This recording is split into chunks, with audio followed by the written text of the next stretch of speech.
que agora, pela Tua palavra, e que o Espírito Santo a torne viva e real nas nossas vidas e possamos praticá-la, assim como Abraão fez, em nome de Jesus. E todos dizem? Amém. É Gálatas capítulo 3, versículo 6 a 29. Como é um texto longo, eu não vou ler todo, mas nós vamos lendo à medida que prosseguimos, tá bem?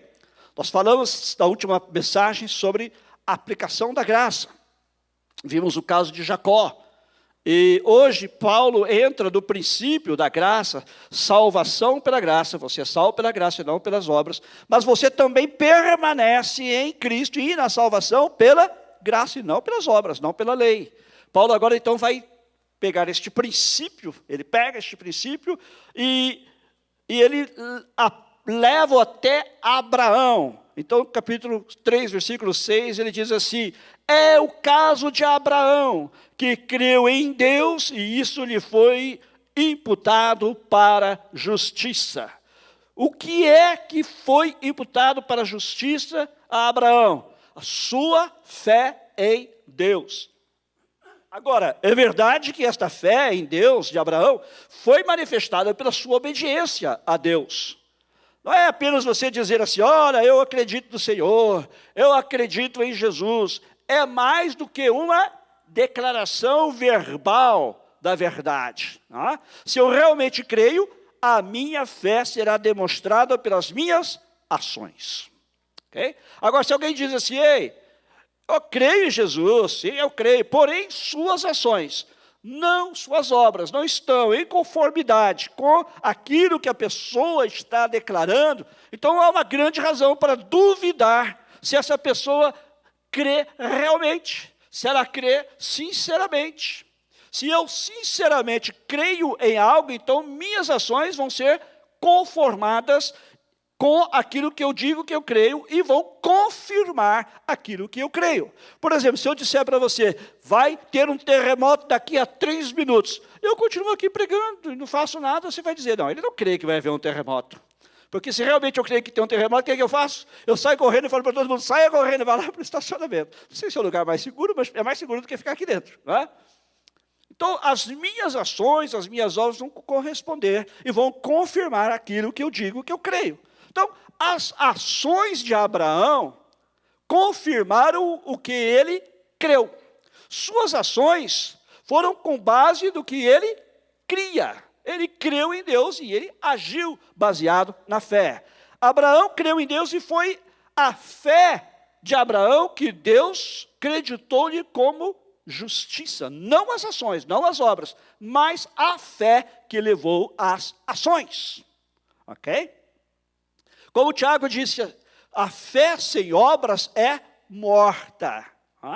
Você diz que você crê? Bem, você me mostra as suas obras e eu lhe mostro a sua fé. A verdadeira fé, ela é acompanhada por obras, por ações.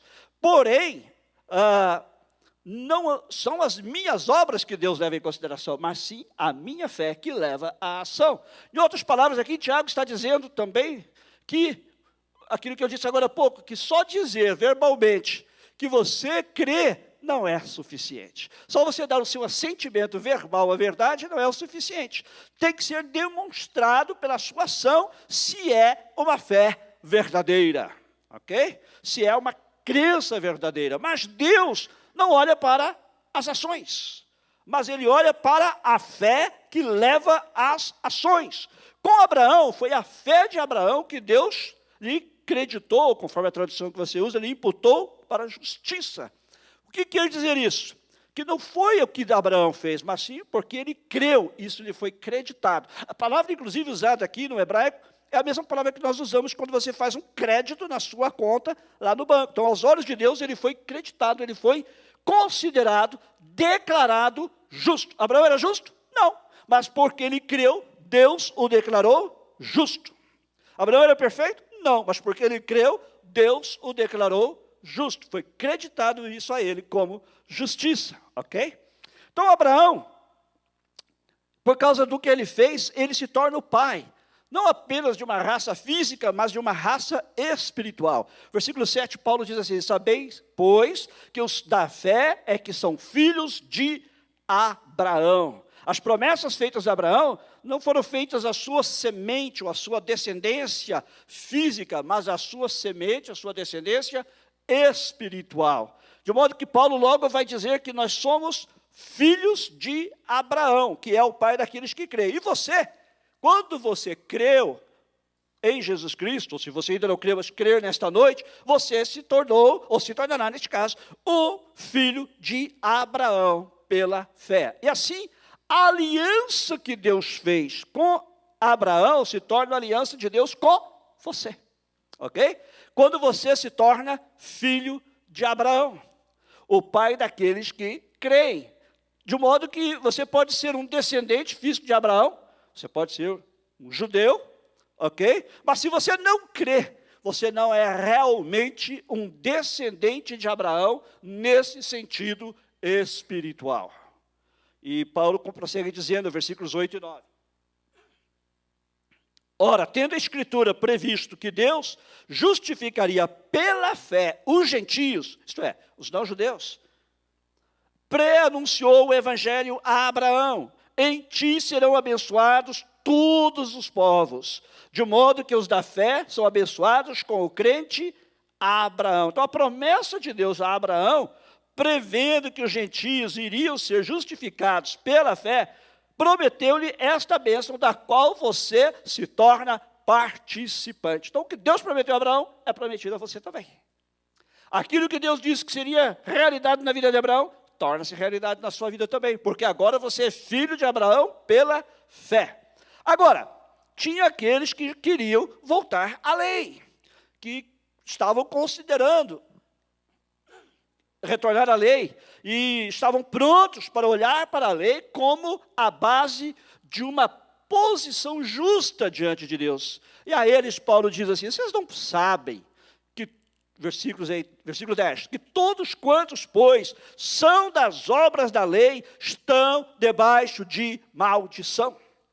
Porque está escrito, maldito todo aquele que não permanece em todas as coisas escritas no livro da lei para praticá-las. Paulo está citando a lei, Deuteronômio 27 e 26. Não é? Você quer se justificar diante de Deus, guardando a lei, então você tem que guardar toda a lei, todo o tempo. Não pode falhar. Você quer se justificar diante de Deus pelas suas obras, então você tem que guardar toda a lei. E é todo o tempo. É todo o tempo. Então, se você violar a lei e apenas uma vez, em qualquer área, já era. Entendeu? Você está sob a maldição, porque maldito é todo aquele que não permanece, que não persevera em fazer todas as coisas que estão escritas no livro da lei. Você tem que fazer tudo. Do contrário, você é maldito. Ok? Tiago diz assim, olha, qualquer que guarda toda a lei, mas tropeça em um só ponto, se torna culpado de todos. Você diz assim, ok, a lei diz para não adulterar, eu não adultério, mas você cobiça, então você quebrou a lei, você quebrou toda a lei. Você não cobiça, mas você rouba, então você quebrou toda a lei. Ou você não faz as coisas que a lei manda, quaisquer que sejam, você quebrou toda a lei. Se você quebrar um ponto, você já quebrou toda a lei e você se tornou maldito. E quem disse isso é Deus. Ele diz que você é maldito, se você tentar se justificar, entendeu? Se você violar, não faz diferença qual ponto da lei você viole. Se você violar qualquer ponto da lei, você é culpado do todo. Ok? Se você quiser ser justo diante de Deus pelas suas obras, pelo seu esforço pessoal, então você tem que ser perfeito. Se você quer se justificar pelas obras, você tem que ser perfeito. E se você não é perfeito, então é melhor você ouvir, então, o Evangelho da graça através da fé. Porque você precisa dele. Eu preciso dele, pois eu não sou perfeito, então eu preciso da graça de Deus na minha vida. Por isso, esta graça e este Evangelho é para a gente imperfeita. Eu sempre costumo dizer, se você é perfeito, é melhor você procurar uma igreja que não seja esta, porque esta igreja aqui é a igreja de gente perfeita. Mas o problema, você acha que você é perfeito, o dia que você encontrar uma igreja perfeita, também não entre nela, porque você vai torná-la imperfeita, porque todos nós somos imperfeitos. Não há ninguém perfeito, não há ninguém que possa dizer, olha, eu cumpri toda a lei. Olha, eu faço tudo que está escrito na lei, eu cumpro tudo que Deus requer de mim. Olha para a sua vida. E quando estou falando aqui, quantos pensamentos já pecaminosos já passaram pela sua mente? Quantos sentimentos? Hoje é o dia do Senhor, o dia de Deus, dia de adorar. Quantos pensamentos e talvez sentimentos entraram aí no seu coração que são desagradáveis a Deus? Então você já quebrou a lei, porque somos imperfeitos. Por isso a graça de Deus é para a gente imperfeita, ok? Agora, Paulo diz assim, é evidente que pela lei ninguém é justificado diante de Deus. Porque não há gente perfeita, então ninguém vai ser justificado diante de Deus, ele diz. É evidente que pela lei ninguém é justificado diante da lei, ninguém é justificado diante de Deus pela lei, porque o justo viverá pela fé. Repita comigo, o justo viverá pela fé. Uau! Esta escritura foi dada ao profeta Abacuque, quando ele estava muito angustiado. Talvez o profeta Abacuque é o profeta mais atribulado da Bíblia. E ele estava num período de grande tribulação. Ele estava reclamando com Deus, numa época de declínio nacional. A nação estava indo morro abaixo. Todos os tipos de corrupção do governo. Parece um país aí que a gente conhece, né? Bem, e Abacuque viu a corrupção. Ele viu o que estava acontecendo. E ele teve um insight do problema, uma compreensão do problema. Ele diz, Deus, me faça um favor, não me deixes ver nada mais, eu não suporto, o sistema inteiro está indo pelo ralo, e tu não estás fazendo nada. A reclamação de Abacuque com Deus, a coisa indo de mal a pior, e Deus aparentemente não estava fazendo nada. Você também se sente assim, às vezes, na sua vida? A coisa está indo de mal a pior, Deus não faz. Eu oro, parece que Deus não age. Assim estava o profeta Abacuque. Mas Deus disse para ele, Abacuque, eu estou fazendo uma obra. E se eu lhe dissesse o que é que eu estava fazendo, você não acreditaria. E Deus diz, eu estou preparando Babilônia. E eu vou trazer Babilônia como meu instrumento para julgar este povo pela sua iniquidade. Espera um momento, ele falou. Isso não é justo, Senhor. Nós somos maus, mas eles são terríveis. Eles são muito piores do que nós. Porque tu usarias uma nação que é muito mais maligna para nos punir.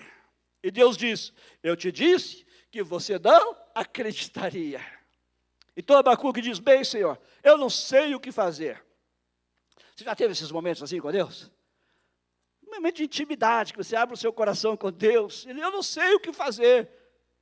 Então eu vou sentar lá na torre. Era uma torre de vigia, né?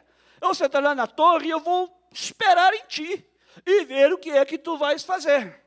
Ele estava confuso, porque Deus falou que ia usar a gente pior para punir o povo dele, que era um povo muito ruim, um povo maligno. Mas Deus ia usar gente mais maligna, gente pior, né? Mais maldade. E ele foi, sentou-se na torre e ficou lá para esperar em Deus. E enquanto ele estava sentado lá, a palavra do Senhor veio a Abacuque, o profeta, dizendo, Abacuque, o justo viverá pela fé. Que susto, né? O justo viverá pela fé. Creia-me. Simplesmente confie em mim. As coisas vão ficar difíceis, Abacuque. Não é que já estavam difíceis, mas elas vão ficar difíceis, Abacuque. A nação vai para o cativeiro. Mas você faça a sua parte, você cria em mim, confia em mim, o justo viverá pela fé.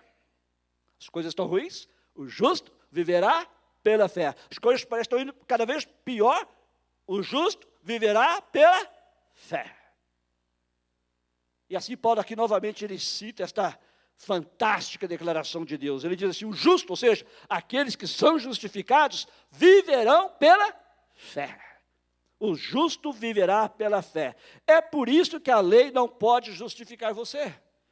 Ela não pode tornar você justo. ela não tem como tornar você justo. E Paulo diz no versículo 12, a lei não procede de fé. A lei é das obras. E a lei diz assim, aquele que observar os seus preceitos, por eles viverá. Então, se você quer viver pela lei, você tem que obedecer os preceitos. Todos eles. Lembra que eu falei que são aproximadamente, segundo os rabinos, 613 mandamentos. E você tem que obedecer todos, e não pode falhar em nenhum, porque se você quebrar um, já era. Se você quebrar um, você já está condenado, você já é amaldiçoado. Mas se você quer se justificar pela lei, então você tem que obedecer todos os preceitos. E não há ninguém que consiga. Isso gera culpa. Culpa espiritual diante de Deus, porque você não consegue honrar o que Deus manda você fazer. E culpa emocional, que se sente um perdedor. Você se sente sem paz. Você quer fazer a vontade de Deus, mas você não consegue. Você quer obedecer a Deus, mas você não consegue, porque você não é perfeito. Então você olha para a lei, está lá o parâmetro que Deus deu, o padrão para você, e você não consegue obedecer. Por isso você não pode ser justificado por ela. Ok? A lei coloca a ênfase no fazer, da obediência, enquanto que a fé coloca a ênfase em confiar em Deus. Confiar em Deus. Assim, todos quantos estão sob a lei, estão sob a maldição da lei, a menos que eles guardem toda a lei. Toda pessoa que está tentando se justificar diante de Deus pelas suas obras, está sob maldição. Todo aquele que está tentando se aproximar de Deus pelos seus próprios esforços, está sob maldição, porque ele não consegue fazer tudo o que Deus lhe manda fazer. Agora, bonito, porém, está em Gálatas 3,13. Cristo, diz Paulo, nos resgatou da maldição da lei, fazendo-se Ele próprio maldição em nosso lugar. Porque está escrito, maldito todo aquele que for pendurado no madeiro. Você é amaldiçoado, eu sou amaldiçoado, mas Cristo se fez maldição em nosso lugar. Porque está escrito, maldito todo aquele que for pendurado em madeiro. Então Jesus, pendurado no madeiro, na cruz, tornou-se maldição por nós, para que Ele pudesse nos redimir, para que Ele pudesse nos libertar da maldição da lei. Você era amaldiçoado, mas Ele se fez maldição por você. Eu era amaldiçoado, mas Ele se fez maldição por mim, para me resgatar, ou para me redimir, para me libertar da maldição da lei. Ok? Então veja que coisa maravilhosa. Então nós temos aqui outro glorioso insight, da graça de Deus para conosco em Cristo. Paulo diz assim lá em 2 Coríntios, capítulo 8, nosso Senhor Jesus Cristo, sendo rico, se fez pobre por amor de vocês, para que por meio da sua pobreza vocês se tornassem ricos. Olha que coisa maravilhosa, né? Que negocião que Jesus fez com a gente, né? Você era amaldiçoado, você era perdido, você estava condenado pela lei, mas Jesus, sendo rico, se fez pobre, para que você, através dele, possa ser feito rico aos olhos de Deus. Então, Jesus, que era tão rico, se esvaziou a si mesmo por amor a você, por amor a mim. E ele se tornou pobre para que pela sua pobreza você pudesse conhecer as riquezas do amor e da graça de Deus. E Paulo prossegue dizendo também lá em 2 Coríntios capítulo 5, aquele que não conheceu o pecado, Deus o fez pecado por nós. Jesus foi o único perfeito. Aquele que não conheceu o pecado, Jesus, Deus o fez, o transformou em pecado por nós. Olha que coisa tremenda. Eu me pergunto que tipo de choque deve ter sido para Jesus, que ele era tão puro, tão totalmente puro, e de repente todos os pecados da humanidade foram julgados sobre ele, de uma vez. Os seus, os meus, os dele, os dela, toda a humanidade. Imagine alguém que é tão puro, e de repente todos os pecados do mundo são lançados sobre ele.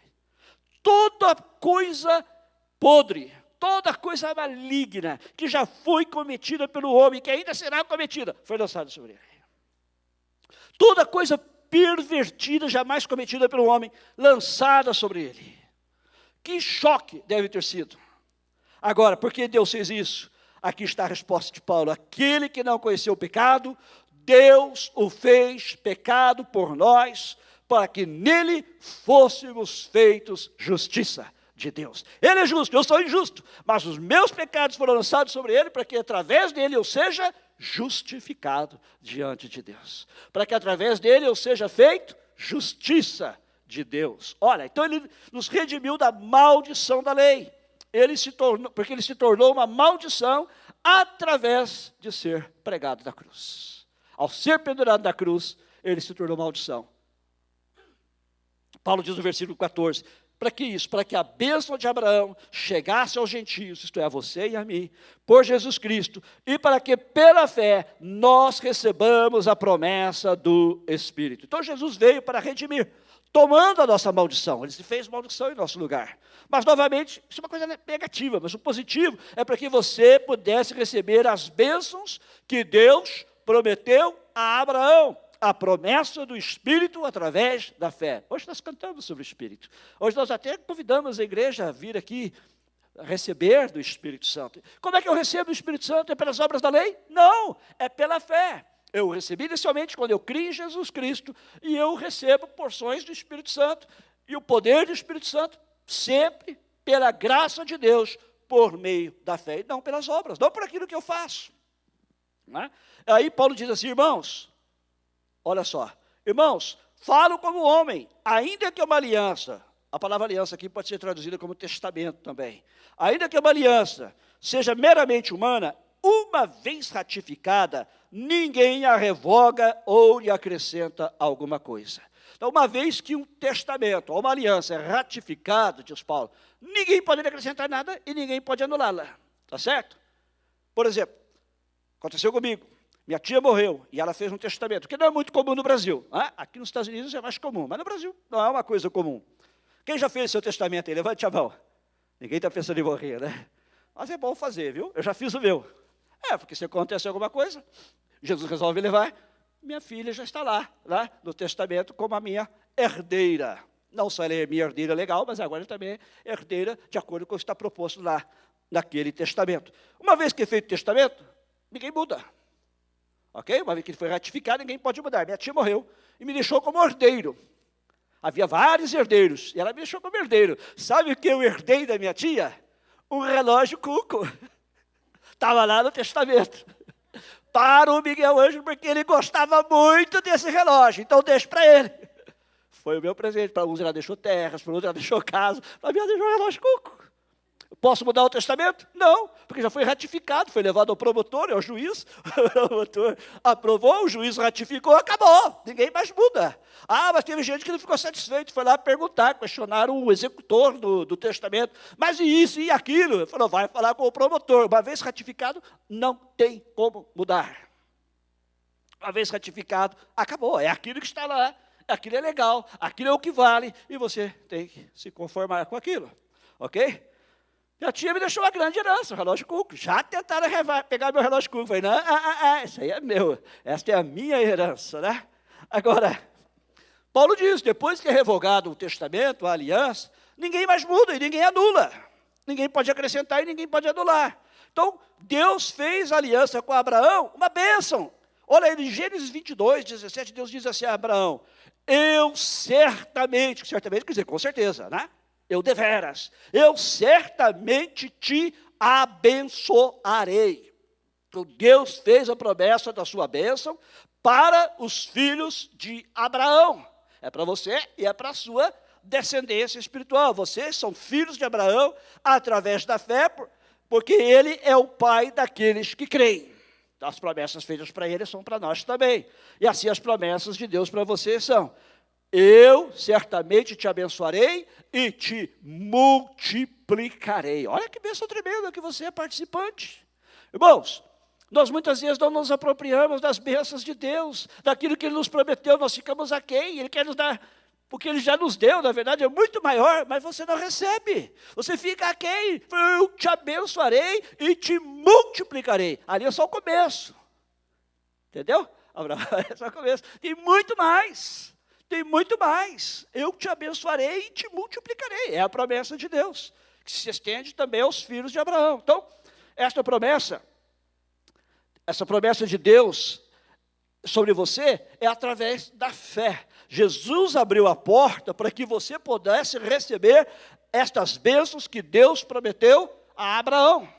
Ok? E pela sua fé em Jesus Cristo, você entra nesta aliança. A aliança de Deus com Abraão se torna também a aliança de Deus com você. Você agora tem uma aliança com Deus. Eu vejo muita gente falando assim, eu fiz uma aliança com Deus, e fiz uma aliança, e eu vou fazer uma aliança. Está errado? Não, não está errado. Mas na verdade a aliança de Deus com você já está feita. É só você receber. Ok? A aliança já foi feita. Então, olha bem, agora uma aliança que, embora Deus a tenha feito com o homem, uma vez que Deus confirmou a aliança, uma vez que Ele a ratificou, ninguém pode tirar nada da aliança e ninguém pode acrescentar nada à aliança, ok? Portanto, o versículo 16 diz, as promessas foram feitas a Abraão e ao seu descendente. Não diz, e aos descendentes, como se falando de muitos, porém como de um só, e ao teu descendente, que é Cristo. E assim quando Deus disse, né, através da tua semente, todas as nações ou todos os povos da terra serão abençoados, ele não estava dizendo que o mundo iria ser abençoado através da nação judaica. Ele estava dizendo que o mundo seria abençoado através de Jesus Cristo. É o descendente. Ele usa singular, que para nós não faz talvez uma diferença, mas no hebraico faz uma diferença. Ele fala sementes, ele fala a semente, que pode ser traduzido como o descendente ou a descendência no singular. Ok? Então, a sua semente, o seu descendente, singular, era uma referência a Jesus Cristo e a obra da redenção que Ele iria realizar pelo homem, por nós, ok? Através da qual as bênçãos de Deus poderiam vir sobre todas as nações da terra. E os judeus, frequentemente, interpretam mal esta promessa a Abraão, pensando que eles são os benfeitores das bênçãos para o mundo. Até um certo ponto eles são. Porque também Jesus veio através dele, Jesus também era judeu, né? Mas é através da semente singular, do descendente Jesus Cristo, que estas bênçãos viriam para os gentios e para todo mundo. Então lembre-se, se Deus fez uma aliança, ninguém pode acrescentar a ela. E ninguém pode tirar nada dela. Tudo que está prometido já é nosso. Ok? Aí Deus diz assim, Paulo diz assim, e digo isto, uma aliança já anteriormente confirmada por Deus, a lei, que veio 430 anos depois, não a pode abolir, de forma que venha a desfazer a promessa. Deixa eu só falar um detalhe. Quando eram feitas as alianças do Antigo Testamento, em muitos casos hoje, os dois elementos que estavam fazendo a aliança, os dois lados, né, tinham que confirmar a aliança, tinham que ratificar a aliança. Mas na aliança que Deus fez com Abraão, Abraão não fez nada, foi só Deus. O que Deus estava dizendo assim, Abraão, ainda que você não guarde a aliança, eu vou fazer a minha parte. Olha que tremendo. Você não vai ser perfeito, Abraão, você vai falhar. Você vai falhar, Marjorie. Você vai falhar, Cristina. Você vai falhar, Roy. Você vai falhar, Miguel. Você vai falhar, Michael. Mas a minha aliança, eu estou dizendo para você que a minha parte eu ratifico. A minha parte eu confirmo. E eu não vou falhar com você. Tremendo, não? Porque se nós vamos olhar para nós mesmos como somos falhos. Então, porque eu sou falho, perdi a graça de Deus. Porque eu sou falho, perdi o perdão de Deus. Porque eu sou falho, não tenho mais aliança com Deus. Tem. Deus faz a parte dele. Ele cumpre a parte dele. Entendeu? Ninguém pode mudar isso. Agora, Paulo diz assim, ninguém pode mudar essa aliança porque Deus confirmou a parte dele. Porém, veio a lei, 430 anos depois, mas ela não pode invalidar, ela não pode abolir aquela aliança que Deus confirmou, que Deus ratificou, ok? Então, a lei veio e pronunciou sobre o homem uma maldição. Porque ninguém consegue guardar a lei. Né? Então, maldito todo aquele que não persiste em praticar todas as coisas prescritas ou escritas no livro da lei. Então, se você não consegue guardar tudo, você está sob maldição. A lei veio, então, para colocar maldição sobre o homem. A lei veio e condenou o homem à morte. Mas Deus tinha prometido a bênção. Né? Eu certamente te abençoarei. Isso é uma bênção sobre a semente de Abraão, sobre aqueles que creriam como ele creu, né? Isto é, sobre os seus descendentes, aqueles que iriam seguir em fé. Então, Abraão é nosso pai, nós somos seus seguidores em fé. Então, a lei, na verdade, não pode eliminar, a lei não pode revogar, a lei não pode abolir esta aliança que Deus fez. Ela não pode abolir a bênção que Deus prometeu a você. Ela não pode revogar as bênçãos que Deus prometeu a você. E nem o seu fracasso em obedecer à lei pode destruir ou anular a aliança que Deus fez com você. Imagina, você é imperfeito, como eu sou imperfeito. Você peca e eu peco. Se toda vez que eu peco, a aliança é quebrada, o que acontece? Estou perdido. Porém, Deus honra a parte dele. É óbvio que quando eu peco, eu devo pedir perdão para minha comunhão ser restaurada. Mas Deus continua honrando a parte dele. Então não é para mim obediência à lei. Tem muita gente praticando a religiosidade. Eu faço isso, Deus me abençoa. Eu faço aquilo, Deus me abençoa. Se eu não faço isso, Deus não me abençoa. Não, seja fiel a Deus através de um relacionamento de amor. Ele vai capacitar você para fazer a vontade dele. Porém, sabendo que você nem sempre vai conseguir fazer tudo o que Deus espera de você. Mas como você não é capaz, aí nisso se manifesta a graça. O que é graça? Favor imerecido. Você não merece, mas Deus lhe dá. Você não merece, mas Deus lhe dá. Você merece a salvação? Não. Agora, se cada vez que você peca, você perde a salvação, está ruim o negócio. Porque é o tal de perde e ganha, perde e ganha. Tem gente que pensa assim. Não, a salvação permanece, porque as promessas de Deus são reais. Deus não muda aquilo que Ele prometeu a você. Agora você, da sua parte, vai fazer porque você ama a Deus. Não porque agora eu tenho que obedecer. Aqueles 10 mandamentos, não bastasse os 10, ainda tem mais 603. Não, eu não vou conseguir. Você não consegue mesmo. Mas por amor, você vai, Senhor, estou aqui.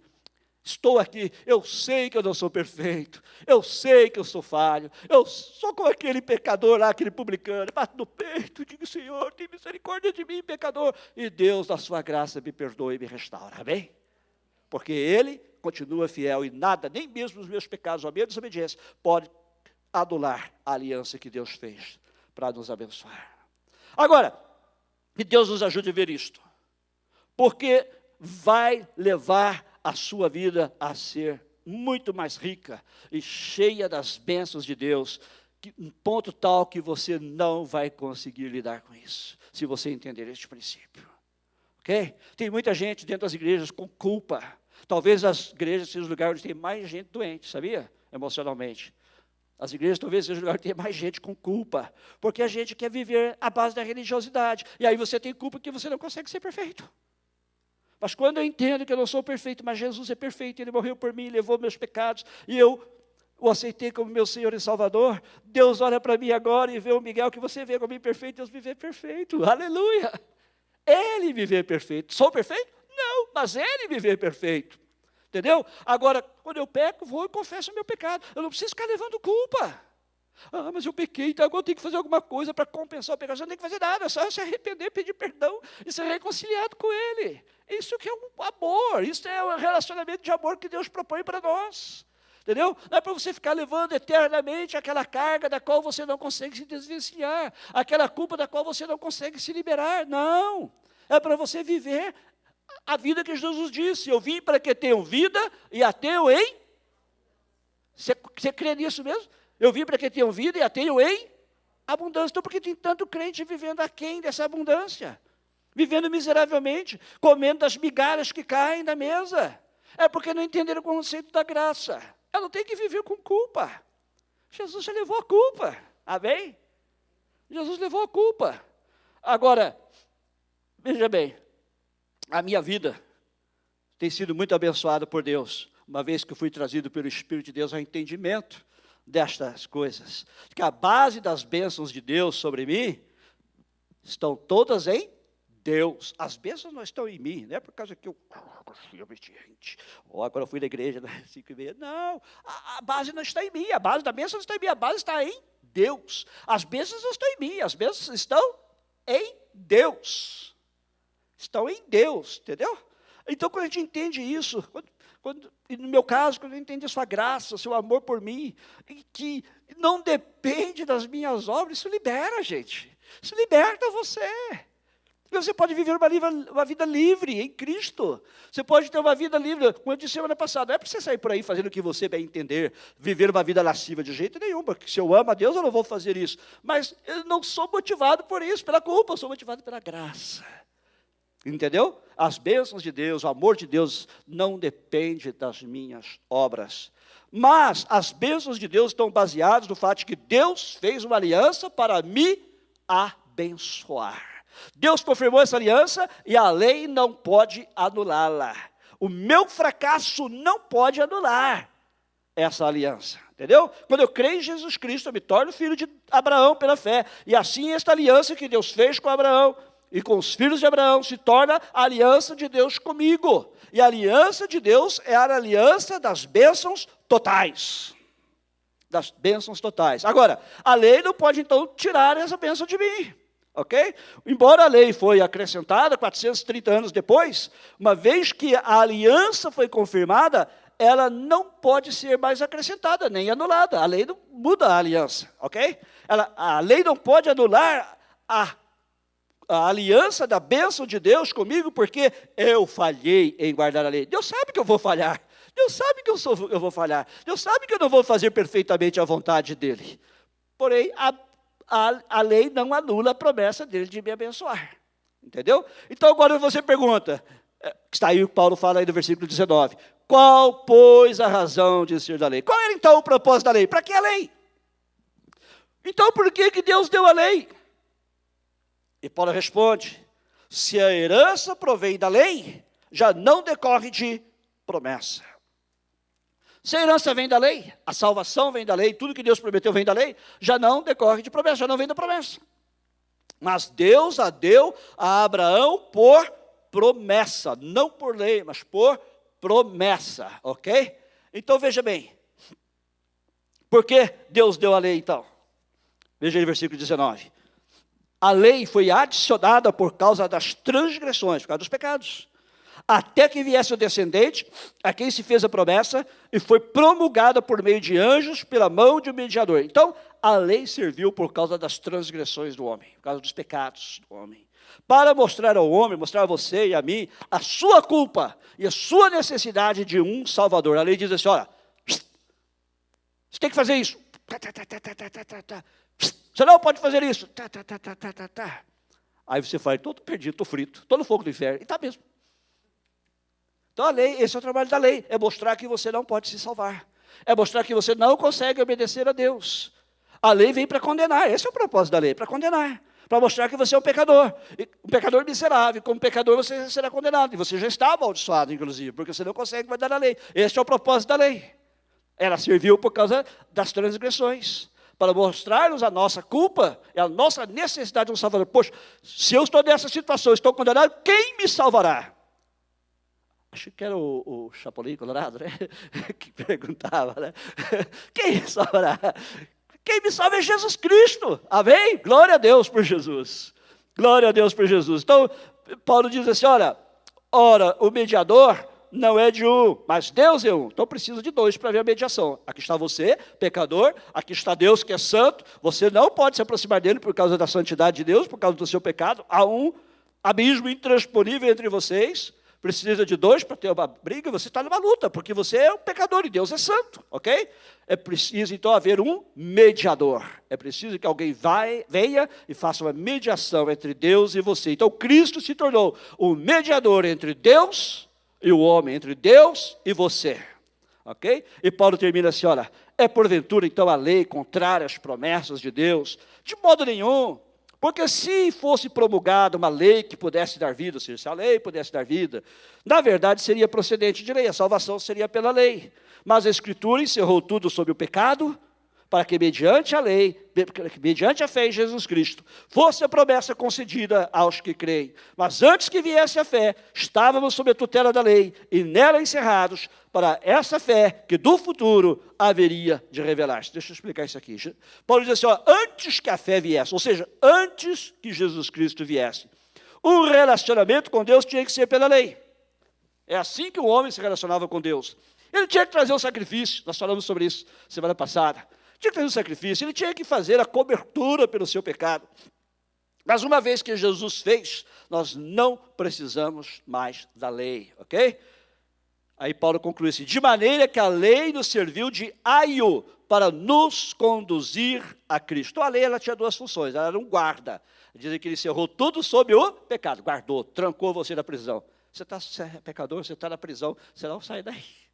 Ok? Em segundo lugar, ela serviu de aio, um tutor. Aqui nos Estados Unidos é muito comum, quando você vai à escola, ter os tutors. Quem já pegou aula aqui com tutor, né?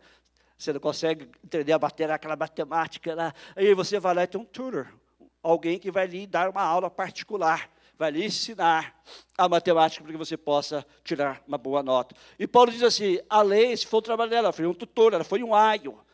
O aio, normalmente, nos tempos de Paulo, era um escravo que se encarregava da criança até que ela atingisse a maioridade, ok? Então, Paulo diz assim, a lei nos serviu de aio, para nos conduzir a Cristo. Agora, uma vez que eu estou em Cristo, eu não preciso mais do aio. Se eu já estou em Cristo, se ela era o aio que me levou, o tutor que me levou até Cristo, estou em Cristo, não preciso mais dela.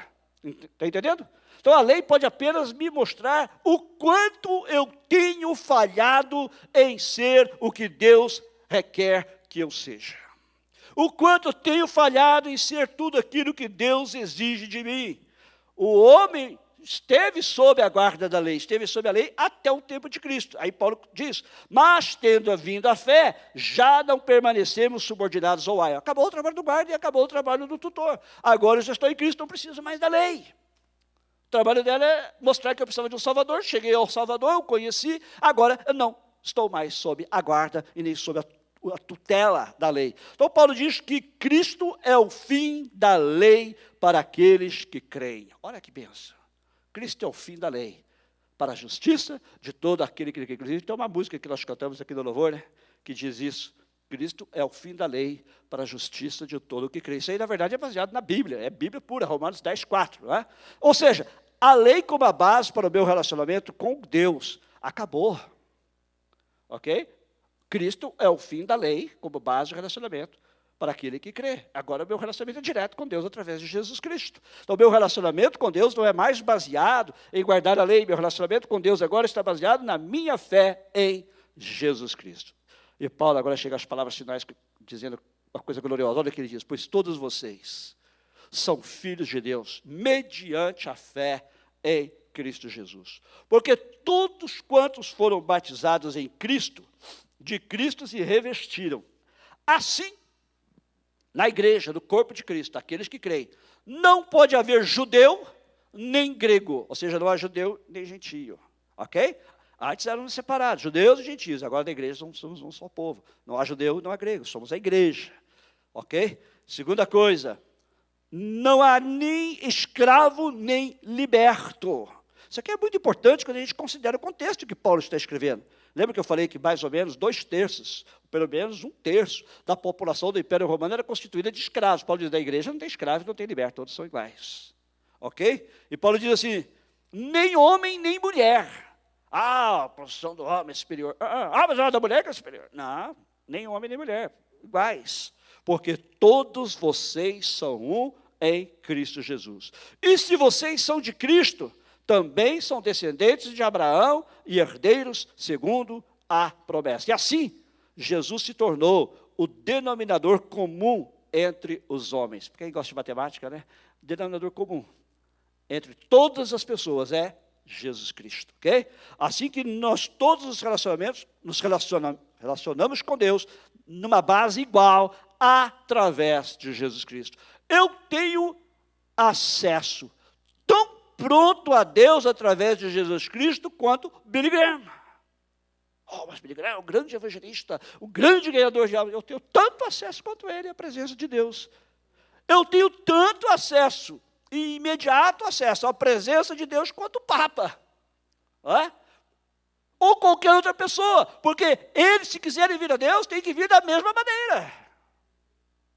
Não importa o seu título, não importa quem você é, não importa o seu background, não importa sua posição, todos têm que vir a Deus da mesma maneira, através de Jesus Cristo. E eu tenho que vir através de Jesus Cristo e através da fé em Jesus Cristo. E às vezes eu penso até que eu tenho mais acesso do que muita gente, porque eu entendo que não é pelos meus méritos, mas algumas dessas boas pessoas pensam que elas podem se aproximar de Deus pelos seus méritos. Não, de jeito nenhum. Eu sei que eu não posso, porque a Bíblia me diz que eu não posso. Então você, como filho de Deus, através da fé em Jesus Cristo, tem acesso a Deus. Você tem acesso a Deus. Você não precisa batalhar para ter acesso a Deus, você já tem acesso a Deus. E não faz nenhuma diferença qual seja o seu background. Se você é rico, se você é pobre, se você é brasileiro, se você é americano, se você é nicaragüense, aleluia. Se você é baiano, se você é corintiano, para Deus isso não faz diferença nenhuma. Não importa se você é carioca, se você é mineiro, não importa se você é loiro, se você é moreno, se você... Entendeu? Todos temos acesso a Deus através de Jesus Cristo. Não importa qual seja o seu background. Pois quanto ao nosso ser em Jesus Cristo, não é judeu, nem grego, nem eslavo, nem escravo, nem livre, nem homem, nem mulher. Porque todos nós somos um em Cristo Jesus. Então não tem superioridade masculina também. Ah, nós homens. Deus não ouve aos homens mais prontamente do que ele ouve as mulheres.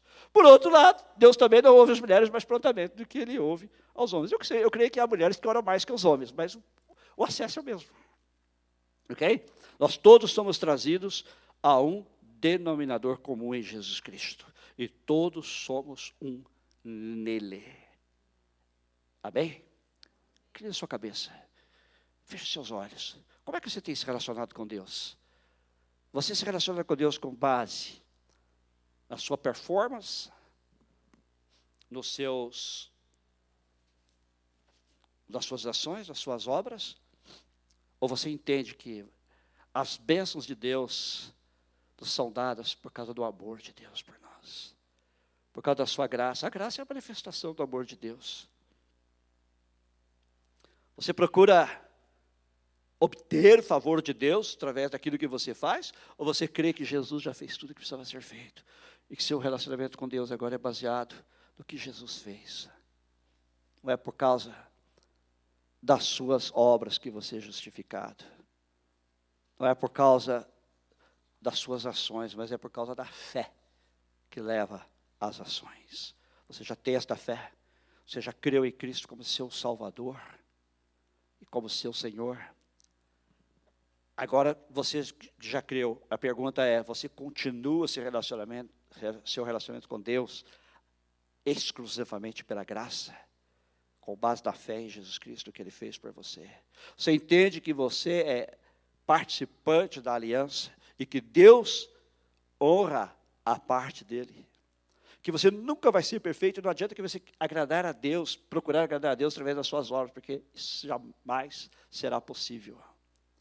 Isso é impossível. Mas Deus, na sua graça, Ele diz, eu certamente te abençoarei. E quando você então agora faz obras ou ações, você deve fazê-las não porque você quer agradar a Deus, porque você quer obter o favor de Deus, mas porque você já foi abençoado por Ele.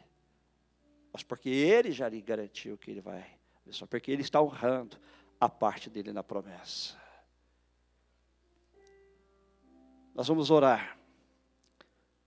E depois que eu encerrar aqui esta oração, se você ainda sentir a necessidade de uma oração pessoal, seja para receber a Jesus Cristo como seu Senhor e Salvador, seja para reafirmar o seu lado da aliança com Ele, porque lembra que Ele é fiel em cumprir a parte dele da aliança.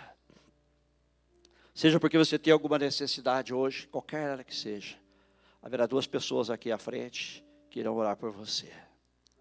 Então, depois que eu terminar de orar, se você sentir que precisa de uma oração pessoal, venha aqui à frente. Estas pessoas estarão aqui para orar por você, ok? Pai, esta noite nós vimos que a Tua palavra ensina sobre aliança, ilustrada, Senhor, através da vida de Abraão. Nós entendemos pela Tua palavra que Abraão não era perfeito. Suas ações demonstram claramente que ele não era perfeito. Mas ele creu no Senhor. E por causa da sua fé, a justiça lhe foi acreditada. Ele foi declarado justo por ti. Não que ele fosse justo em si mesmo, mas ele foi declarado justo pela fé, por ter crido em ti, na tua promessa. Senhor, há pessoas aqui nesta noite que talvez ainda não tenham crido, que elas possam nesta noite tomar uma decisão de crer Não apenas crer em Deus, mas crer na palavra de Deus, crer na promessa de Deus, entregar sua vida a Ti, Senhor. Passar a descansar em Ti, Senhor. Talvez haja pessoas aqui, até mesmo membros da igreja, Senhor, que estão tentando se justificar pelas suas obras, pela sua performance, pelas suas ações. Que possam compreender, Senhor, que as obras, a performance, as ações devem seguir a fé, e não a fé, as obras. Posso entender, Senhor, que é exclusivamente pela Tua graça que Tu te relacionas conosco, que nós devemos nos relacionar contigo. Possamos entender, Senhor, que até mesmo a santificação que buscamos é baseada na Tua graça. E as coisas que fazemos ou deixamos de fazer, não é por causa de méritos pessoais, mas é por causa da Tua graça, que se manifestou e se manifesta em nossas vidas, através de Jesus Cristo. Eu oro, Senhor, para que Tu tragas libertação aos corações desta noite, para que cada pessoa que está aqui neste auditório desta noite compreenda a mensagem da graça. Cada um possa se render a Ti e experimentar a Tua graça libertadora, a Tua graça salvadora, a Tua graça transformadora, a Tua graça santificadora na sua vida, Pai. Eu oro assim, Senhor, por cada um, para que aqueles que não conhecem a Jesus o confessem nesta noite como seu Senhor e Salvador. E para que aqueles que já o confessam, entendam este conceito da graça e se passem a se relacionar contigo com base na Tua graça, na Tua promessa e na aliança que Tu fizeste conosco. Em nome de Jesus. Amém. Permaneça com sua cabeça baixada um instante, seus olhos fechados. Se você deseja oração, está aqui a irmã Lourdinha. Eu também vou ficar aqui à frente, irmã Cristina. Se você precisa de oração nesta noite, vem aqui, eles vão orar por você. Ok? Nós estamos aqui, como eu sempre digo, uma família.